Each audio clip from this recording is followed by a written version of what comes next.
or that somebody else has too much, like in Stillwater and Almost Famous, where Stillwater? Kids on drugs. Where Jeff Beebe really is upset that everybody loves Russell. Yeah. So. Yeah. Which is wild because I get it. I get it on like a primal level, I guess, like why you'd be upset about that. But also like at the same time, for me, like, are you here to see our band? Then who gives a fuck? But I'm not the lead singer of a band. I never have been. You didn't start the band. Yeah. Right. I didn't bring someone else in but to be fair, like he brought someone in who was ultimately more charismatic and a better musician than they are. Yeah. Like, unfortunately, like that kind of thing, like will just kind of out itself, like you but can't. Like yeah. Sorry, I didn't mean to interrupt. No, that's fine. I don't even remember what I was going to say. Well, like the T-shirt scene, wouldn't you be upset if you were one of the fuzzy out of focus guys? I would.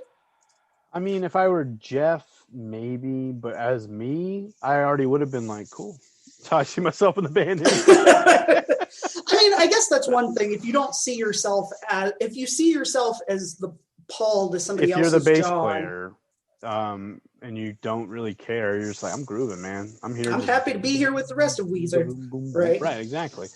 Then you're just like, I don't care if I'm out of focus. But I guess if you do think that you are also one of the creative drivers of I don't know, I guess that's true. Well, I mean, you've been in way more bands than I have, so you'd be able to speak about this. But but I'm also not a very when I'm in a collaborative, I don't know. It really depends on what the project is. Like music, I'm a lot more like, okay, cool, yeah, we'll do whatever. Like we're good. It depends on what the project is. Like, but with podcasts, I'm definitely more like, oh, I'm driving this show. Right. So, but like with music, I'm definitely more like, nah, it's all good, baby. Play that solo. Do you think that's something that's come with age? Like, no, I was or always do you that feel way. like in your 20s you might have been a little more swinging dick about it? No, I would say I'm more confident in my abilities as a musician now. Mm-hmm. But I also know that I'm not like a very like technically proficient musician. Like we went up to like the recording studio up here in my neighborhood, to just kind of mess around and get some social media stuff for the other podcasts I do. And we were playing and they were like, hey, play a D. And I'm like, I don't know what that is, baby. And then I just like, I was like playing like a little riff that I wrote. And I was like, this is kind of the extent of what I do. Like I can like I was like, I kind of know D's here. So like we probably could like figure that out. But I was like, you're shouting too many notes. I don't know that. Like I haven't really studied the guitar that well. Right. But I know that I also can go out there and like I've written catchy stuff and I know like what sounds good. So like I know like when I hear it, I'm like, oh yeah, that's where it is right there. But I'm more confident now than I was when I was 20. Because when I was 20, I was like, oh my God, I'm so sorry. I don't know what I'm doing up here. Like, why would you guys even let me in the band? And maybe that was why I was very much more like, yeah, we'll do whatever you guys want. And now I'm like, nah, man, I'm going to fucking shred this solo here. Right. Yeah. I can remember being in creative, collaborative environments when I was younger where I definitely, and I don't think it happened very often I feel like towards the end of the first run of Team Hurricane, we were definitely kind of butting heads, but I think that was less about creativity. Show, yeah, it wasn't about like what the show was about. It was other stuff. It was, let's just call it what it is. You stole my ex-wife. Yeah, I stole her. My name is, never mind. I'm not gonna say you stole her. And I'm not saying like you stole her heart. You literally kidnapped her. Right. And made you go through like a Saw-like series of puzzles to retrieve her. And I had to cut off someone's foot. Yeah, but you fucking killed it though. But you did it, but you fucking did it. Even though you fucking killed it, you never got over it. You said we were cool. You're always, why are you bringing up old shit? You're always bringing up old shit. Oh my God. What if that had happened though? And you were like, I did it for love. You proved your love to your at the time wife. Yeah. But what would traumatize that person? Yeah, traumatize everyone. Yeah, really, I would still be a bad person. Like you would still be a sociopath. Let's not. Right.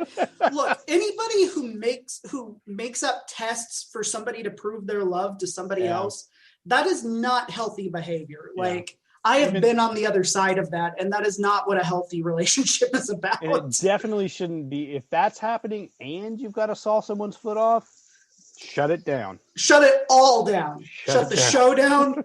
Shut everything down. Yeah, shut down. That's what we did. We shut down the first iteration of Team Hurricane because you made me saw off someone's foot. And I finally got over it. Right. And I think you and I don't think we bumped heads much on Fun of the Dead, did we? No. I don't remember. Like, I know you had some medical stuff that took you away from the shoot for a couple of days. I didn't have any medical stuff. Well, I know. You had, you had some family issues to attend to. But even that, like, that wasn't, I wasn't like, fuck it, Darrel. I was just like, oh, all right, we'll figure out what to do. Well, I think that goes to the, if you like the people that you're working with creatively as people, then you want them to be okay in those situations. But like, also, why would you be in a creative, for me, why would you be in a creative situation with someone if you don't like them as a person? Like, even if I'm really like, even if James Cameron came down to me, he's like, Darrel, you're the only person that can help me like write this like movie. I'd be like, oh, cool, I'm here for it. And then he turned out to be like a super huge dick. I'd be like, hey man, you can kiss my ass. I'm out of here. Like, I don't want this, like, I don't want to creatively work with you because you're an asshole, no matter the fact that you're, one of the biggest people in the world. I mean, literally, me, like, he's like 20 feet tall. Yeah, well, that's why that's how he found the Titanic. He just walked into the ocean and dipped his head under. There it was. It's here, guys. It's me, Big Jim Cameron. That's why the like aerial shots in T2 are so good. It's him up there with the camera. Right, he's just holding it. He's like, I'm going to save us so much money. And he's throwing like the explosions, like the cars and the things that he's like Ant-Man, but like, when he was Giant Man, but like, he's just doing but making movies instead of exactly. saving the world. Right, exactly. It's me, Big Jim Cameron. Yeah, I'm here for that. Well, that's fair. And I think that's a good attitude to have. And that's one that I've definitely tried to foster, in like classrooms, creative writing classrooms, as a student at Iowa, was just like, I am lucky to be in this room, and I am not here to show off. I'm here to have fun and hopefully, contribute. What you're saying is you didn't walk into class, because here's what I heard. This is what I heard in the rumor mill, in the Iowa workshop rumor mill. Okay. The writer for the IWW, which you were very involved with. I started the rumor mill. Right, which was a Facebook group. Right. They said that you walked in, you kicked open the door, and you said, I have come here to do two things: chew bubble gum and write a fucking great book, and I am all out of bubble gum. And then you sat down, and that was it. No, you left out the part where everybody stood up on their chairs and clapped while I went to my and seat. They said, Captain, my captain, all of them. Yeah, and that's how I got elected prom king. 100%. That is first day. True story. That was first day. First day. That was orientation. Man, you had a hold of them quick, man. Like, you were just like, hi, I'm here. I'm Shaun from Texas. And they're like, our king. That's you right. You could have led a mutiny, I think, against the college. If you wanted to. I was going to say the entire college, but sure, you can start with the faculty. Like, have the students take over. Yeah, you'd have it. Like it's a high school movie. you'd have like a. I was thinking more like an episode of Community. You'd have like a wing or an autonomous zone within the university that no one could come to without basically you're the king in this situation. Oh, okay. So I'm sort of the Stringer Bell of the Iowa Writers Workshop. Mm-hmm, mm-hmm. You kind of come with the king. You better come correct. That's what I heard happen too in the Iowa Rumor Mill Facebook group that I started and was the only member of. It was just me posting, me liking, me sharing. To yourself, because it was a private group. Wow, that's really interesting. I'm having a great time. I'm so glad I met you guys.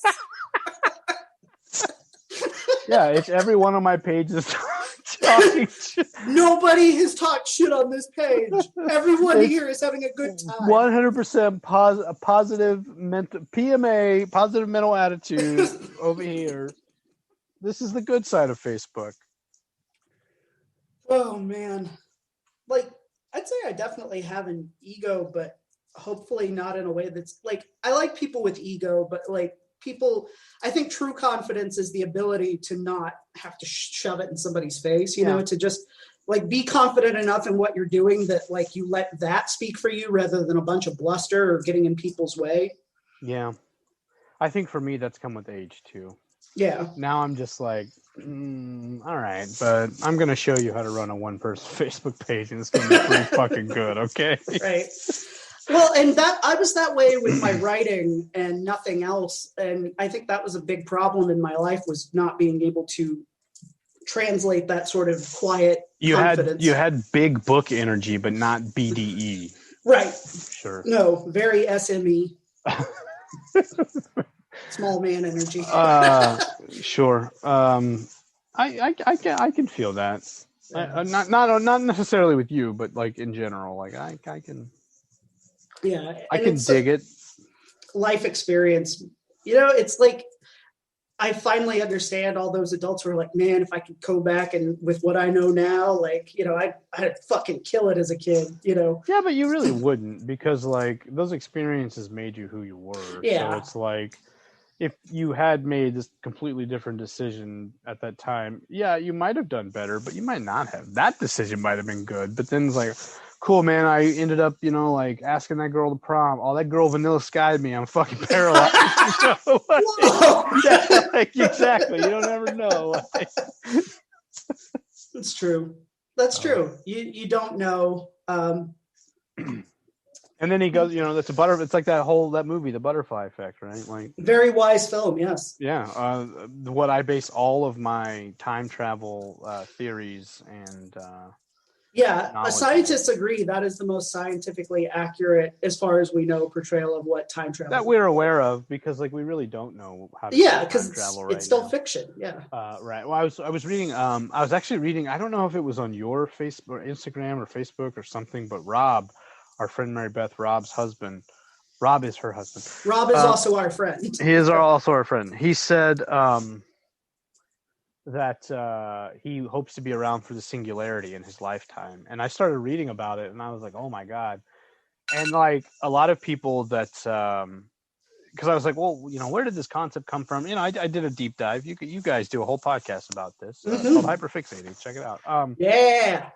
But I did a quick hyperfixation on the Singularity, and I was like, oh, some people were like, oh, we're already in it. It's already happening. And I would tend to agree that it probably is. I mean, just by proxy of like the phones, the way that we're doing this show, like you had told someone in California in 1880 that like, you know, 250 years speed from now, sound communication with another human. I can see someone who's in Shanghai. That's how they're going to talk. I don't know why they're talking like that in California. Yeah, in California. It was the 1800s. There weren't even any Californians back then. They were all hillbillies. They were all Texans. Yeah, they were all people who wanted to go steal. They were all white people. They were all white people that wanted to steal other people's land. That was that's all they were. A bunch of hicks. But they were like, if you told them, they would have been like, you got out of your mind. You need to be burned at the cross. Okay, maybe not in 1880, but they would have been like, that guy's crazy. Don't talk to him. Maybe shoot him. Or read his novel. I'm not sure. Maybe both. Maybe do both. But yeah, like I think we're into. I don't know that we're necessarily going to see it in our lifetime, but I do think that's a distinct possibility. I have no basis of like scientific saying that. It's just a intuitive hunch, you know. Like I'm not like over here going, well, it's going to fucking happen. Like Trump's still president or anything like that. But like, I do think it will. If AI doesn't kill us first. Well, the encouraging thing about AI so far, at least what I've seen, and I don't know what's going on in labs, that isn't available at the commercial level, but is that as smart as it can be, it's still pretty stupid. Well, I mean, yes and no, but like you basically, I've been reading a lot of emerging technologies like blockchain and AI and machine learning, because all of that is very fascinating to me. I think that is the next, like, that will really change our, like, that's the next internet. I don't know about that. I think all of those things